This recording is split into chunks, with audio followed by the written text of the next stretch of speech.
আইপিএলে কত কোটি টাকা পেল মুস্তাফিজ তা জানতে অবশ্যই ভিডিওটি শেষ পর্যন্ত সবাইকে দেখার অনুরোধ রইল। নিলামে 2 কোটি রুপিতে কিনেছিল চেন্নাই সুপার কিংস। মাঝপথে দেশে চলে আসায় পুরো পারিশ্রমিক পাচ্ছেন না কাটার মাস্টার মুস্তাফিজুর রহমান। 20% করে ভাগ পাবে ভারতীয় সরকার ও বিসিবি। এবারের মতো আইপিএল অভিযান শেষ হচ্ছে মুস্তাফিজুর রহমানের। দেশের হয়ে প্রতিনিধিত্ব করতে চেন্নাই শিবির ছাড়ছেন টাইগারে পেসার। আইপিএলে বাংলাদেশের একমাত্র প্রতিনিধি ছিলেন ফিজ। প্রথমে 30 এপ্রিল পর্যন্ত তাকে ছুটি দিয়েছিল বাংলাদেশ ক্রিকেট বোর্ড। পরে 1 মে পর্যন্ত বাড়ানো হয় সেই ছুটির মেয়াদ।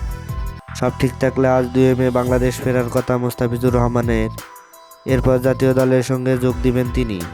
গত ডিসেম্বরে মিনি নিলামে 2 কোটি রুপিতে মুস্তাফিজকে দলে ফিরিয়েছিল চেন্নাই। আসরের মাঝপথে দল ছাড়ায় পারিশ্রমিকের পুরো টাকা পাবেন না ফিজ। এমন প্রশ্ন নিয়ে অনেকের মনে ঘুরপাক খাচ্ছে এটি। আইপিএলের নিয়ম অনুযায়ী যত টাকা পাবেন মুস্তাফিজ। 1 মে পর্যন্ত চেন্নাইয়ের হয়ে 9টি ম্যাচ খেলেছেন কাটার মাস্টার। আর তাই আইপিএলে থেকে প্রাপ্ত টাকার অঙ্কটা হিসেব হবে কয়টি ম্যাচ ধরে। নিলামের দাম অনুযায়ী ম্যাচ বাবদ পারিশ্রমিক 14,28,571 রুপি।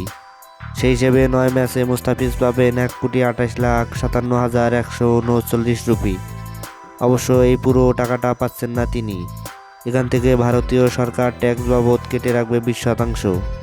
সেক্ষেত্রে আর বাকি থাকছে 1,02,85,712 রুপি। অবশ্য এই টাকাটাও পুরোটা পাবেন না তিনি।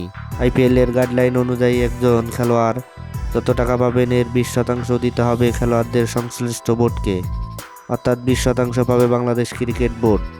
সেক্ষেত্রে 9টি ম্যাচ খেলে মুস্তাফিজ পাবেন 82,565 রুপি। এর সঙ্গে অবশ্য match fee, man of the ম্যাচের পুরস্কার সহ বাড়তি আরও কিছু টাকা যোগ হতে পারে। দর্শক, মুস্তাফিজুরের এমন টাকা আপনি কেমন চোখে দেখছেন? তাহলে অবশ্যই আপনার মূল্যবান মতামত কমেন্ট বক্সে জানিয়ে দিবেন। ধন্যবাদ। আল্লাহ হাফেজ।